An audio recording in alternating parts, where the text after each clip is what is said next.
यसो घरतिरको काम पनि सिक्दै गरोस्। अब बिस्तारै जिम्मेवारी हेर्नतिर त्यही त दाइ, कान्छी त सब घरको काम गर्छ भने साह्रै लक्षित रहेछ। उहाँको के हेर्नु न, बाली पनि कस्तो राम्रो भएको छ। माइली पनि लक्षितकै छे।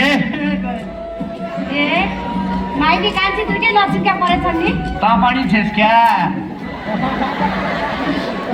अनि कान्छा निद्रा त पुगिरहेछ नि।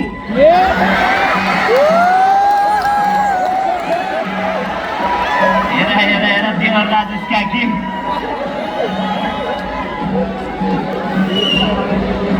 दाइ म त कामतिर लाग्नु पनि थियो। अब यति त हो, यति सकेपछि जानुहोस् न। ए दाइ पेस्की लिइसकेको छु के। ल ल ल कान्छा त त गर्छ छोरा नि। मेरो नि यसो घर पुगेर निस्किनु पर्ने थियो दाइ। छोरै बाँकी छ गर्दै गर्नुहोस्। हस् हजुर। भर्खर भर्खर बे गरेको कान्छो कहाँ खेतमा अडिन्थ्यो र? अनि आफ्नो चाहिँ नि आफ्नो बिर्स्यौ। बिर्से सम्झाइदिन्छेस् कि? हेर हेर हेर यो मस्के कि कुनै कुनै काम गर भनेको।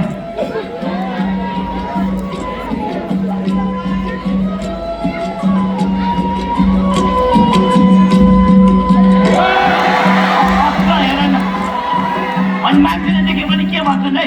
हेर खेतमा आएर कुनै कुनै काम गर भनेको। ल ल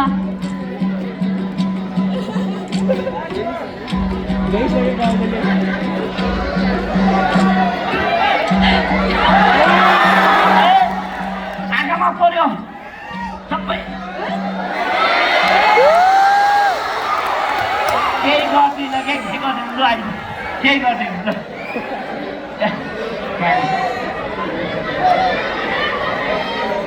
खोइ प्रणाम शिवनारायण दाजु। यसै आउनु न। ओहो राम्रो राउन्जे होइन, यतिका दिनसम्म कहाँ जानु भएको थियो? तराई गएको थिएँ दाजु, सर्लाही।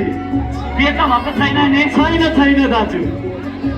ओहो अनि दाजु फसल त बढिया उम्रेछन्, थोरै बिउ मलाई पनि राखिदिनु होला। भइहाल्छ नि।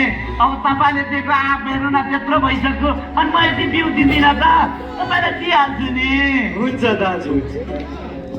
अनि दाजु शाम पर्न लागिसक्यो, अहिले चाहिँ म जान्छु। कहाँ जाने कुरा गर्नुभएको? उहाँ माले तपाईँलाई मैले मेरो साथी रामचराउजी भनेर सुनाएको थिएँ, एकचोटि भेटाउन लिएर आइज भन्नुभएको छ। बरु यसो गरौँ न, घरतिर गएर आमासँग भेटेर जानुहुन्न है? आमासँग भेट्ने त मेरो पनि इच्छा थियो। अनि ल हुन्छ। ल राम्ररी आउनु है। ए आएको जाउँ जाउँ, हामी पनि अब यति त हो। ल ल आउनु, राम्ररी आउनु होला।